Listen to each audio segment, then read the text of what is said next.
Perkenalkan, nama saya Cindy Cantika Sialagan. Di sini saya akan menjelaskan hasil tugas saya tentang estetika, seni grafis, dan sketsa. Yang pertama, estetika. Kata estetika berasal dari kata Yunani yaitu estesis yang berarti perasaan, selera perasaan atau testi. Estetika adalah ilmu yang membahas keindahan, bagaimana ia bisa terbentuk, dan bagaimana seseorang bisa merasakannya. Teori estetika sendiri terbagi menjadi dua macam, yaitu teori objektif dan teori subjektif. Teori subjektif yaitu teori yang menyatakan bahwa adanya nilai keindahan hanya tanggapan perasaan orang yang melihat karya tersebut. Teori ini hanya berdasarkan naluri saja untuk menyatakan indah tanpa penjelasan tentang ciri-ciri keindahan dari benda yang dilihatnya. Teori ini diyakini oleh Henry Home, Lord Ashley, dan Edmund Burke. Yang kedua, teori objektif. Teori objektif yaitu teori yang menyatakan bahwa nilai keindahan ada pada karya yang dilihatnya. Teori ini melihat nilai keindahan dari komposisi dan unsur-unsur pembentuk karya yang dilihatnya, sehingga kita bisa memberikan penjelasan tentang ciri-ciri keindahan yang terkandung pada suatu karya seni. Teori ini diyakini oleh Plato, Hegel, dan Bernard Bossanov. Suatu karya meliputi komposisi dan unsur-unsur seni yang terbagi menjadi dua, yaitu unsur fisik dan unsur psikis. Yang pertama, unsur fisik atau visual, yaitu unsur yang dapat dipahami secara visual seperti garis, bentuk, tekstur, nada, atau gelap terang, dan warna. Yang kedua, unsur psikis atau psikologi, yaitu unsur yang tidak dapat dipahami secara visual, tetapi hanya dapat dirasakan saja seperti emosi, pikiran, pandangan, gagasan, dan karakter. Dalam pembentukan komposisi estetis ada 5 unsur penting, yaitu 1. Garis. Berdasarkan wujudnya dan karakternya, garis dibagi menjadi dua, yaitu garis nyata dan garis khayal. Yang pertama garis nyata, yang kedua garis khayal, yang kedua bidang, yang ketiga bentuk, yang keempat tekstur.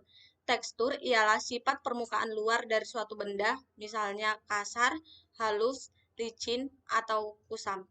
Tekstur berdasarkan penampilannya dibedakan menjadi dua, yaitu yang pertama, tekstur asli, yaitu tekstur bawaan secara alami yang dapat kita rasakan dengan cara dilihat dan diraba, misalnya tekstur batu, kayu, tanah, dan lain-lain. Yang kedua, tekstur buatan, yaitu tekstur hasil ciptaan manusia yang dapat menampilkan kesan tertentu kepada si pengamat. Bisa dibuat dengan cara digambar, dilebur, digores, digosok, atau dengan percikan bahan. Yang kelima, gelap terang atau nada. Yang kedua yaitu sketsa. Secara etimologis, sketsa ini berasal dari bahasa Yunani yaitu sedios extempore. Kemudian diadopsi menjadi bahasa Inggris sebagai sketsa, yang di dalamnya terdapat sebuah gagasan tanpa persiapan. Sedangkan arti kata sketsa meliputi sebagai sebuah garis-garis, gambar, ilustrasi, buram, coretan, rencana, konsep, serta konsep skenario, garis besar, bingkai, rentang, dan bentuk. Jika disederhanakan, gagasan sketsa ini yakni sebuah gambar yang dapat dirancang sebelumnya dengan media garis. Fungsi sketsa. Yang pertama, dapat meminimalisirkan suatu kesalahan dalam menggambar atau melukis. Yang kedua, memberikan suatu gambaran mengenai suatu tema, gambar atau lukisan. Yang ketiga, dapat mempertajam sebuah pengamatan seorang pelukis. Yang keempat, dapat meningkatkan sebuah kemampuan seorang pelukis, terutama dalam hal mengkoordinasi suatu hal pengamatan dan juga keterampilan tangan. Sketsa dapat dibedakan menjadi dua, yaitu sebagai berikut.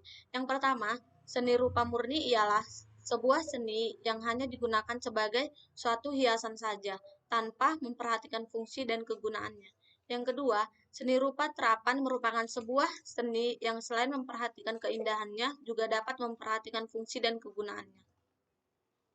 Unsur-unsur sketsa yaitu 1 garis, 2 bidang, 3 bentuk, 4 warna, yang kelima efek pencahayaan.